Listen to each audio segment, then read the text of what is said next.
Boa noite, meu nome é Lucas. Hoje eu estou aqui para falar de um dos temas bastante discutidos no ramo da biologia. Esse tema se chama evolução. Evolução, para quem não sabe, é a mutação dos organismos para que ele possa se adaptar ao meio ambiente, né? E quem surgiu com esse tema, que é tão discutido no ramo da biologia, foi esse biólogo, esse nosso amigo Lamarck, que está aparecendo aqui do lado do meu vídeo. Ele foi o cara que começou essa discussão toda que nós temos hoje em dia. Através do Lamarck, a gente descobriu o tema evolução. Lamarck não era um biólogo logo de início, ele era um botânico, ele estudava plantas, né? Com o passar do tempo, ele foi descobrindo, ele foi estudando e achou esse tema evolução, né? Através dele surge dois tópicos muito importantes para o nosso tema evolução, que são a lei dos caracteres adquiridos e a lei do uso e desuso. Lucas, como é que funcionam essas duas leis? As duas leis funcionam da seguinte maneira. Quando eu vou numa academia, e começo a malhar, né? Malho meu braço. Quanto mais eu malhar o meu braço, mais forte eu irei ficar, não é? Mas essa é a lei do uso. Vamos dizer que eu malhei e fiquei 2, 3 anos sem malhar de novo. Eu vou ficar o quê? Eu vou ficar com uma barriga, eu não vou ter mais aquele músculo, não vou ficar mais sarado. Aí é a lei do desuso, porque eu não estou mais usando a malhação, eu não estou usando mais os músculos, né? E a lei dos caracteres adquiridos, Lamarck acreditava que era o seguinte: se eu perdesse o meu braço e se ter um filho depois, o meu filho nasceria sem o braço. Ele acreditava que os caracteres adquiridos pelo ser humano, né, passavam para as suas gerações.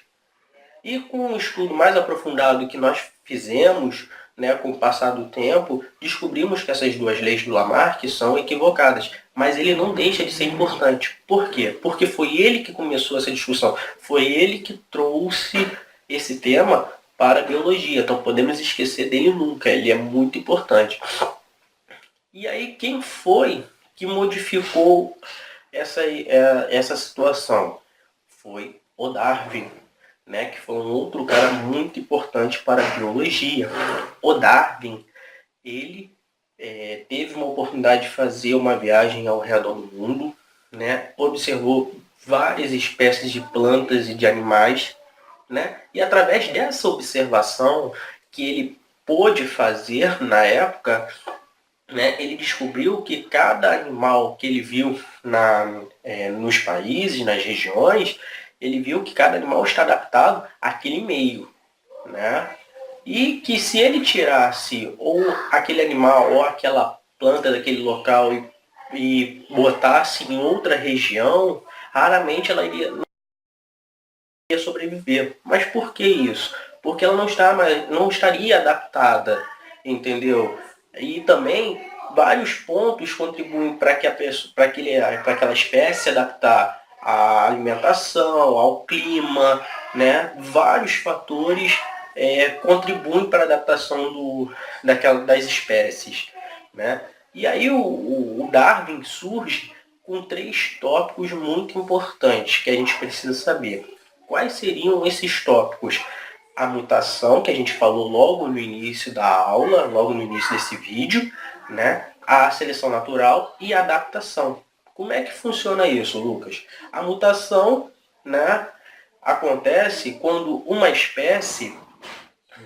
A mutação primeiro ocorre quando uma espécie dá origem a uma espécie diferente. Como é que se chama esse processo? Se chama de especiação, quando uma espécie dá origem a outra.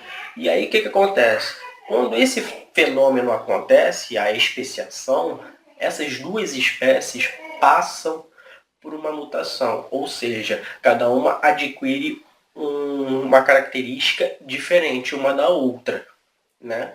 E com isso, ela passa por uma seleção natural. O que é a seleção natural? A seleção natural vai dizer qual dessas duas espécies está apta para sobreviver naquele local, né?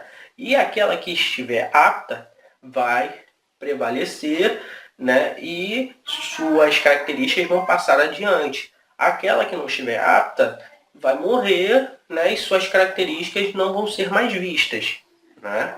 E com isso, vem para a segunda parte, que é a tal da adaptação, né? Que é o terceiro tópico, onde a espécie se adapta, a espécie passa os seus descendentes, as suas características à frente naquele meio, né? E para Darwin, esse é o funcionamento da situação da evolução, né? E a gente olha os estudos hoje, não é diferente. A evolução está com a gente direto. A gente está sempre passando por um processo de evolução através do Darwin, como ele disse. Tá bom? Espero poder ter ajudado.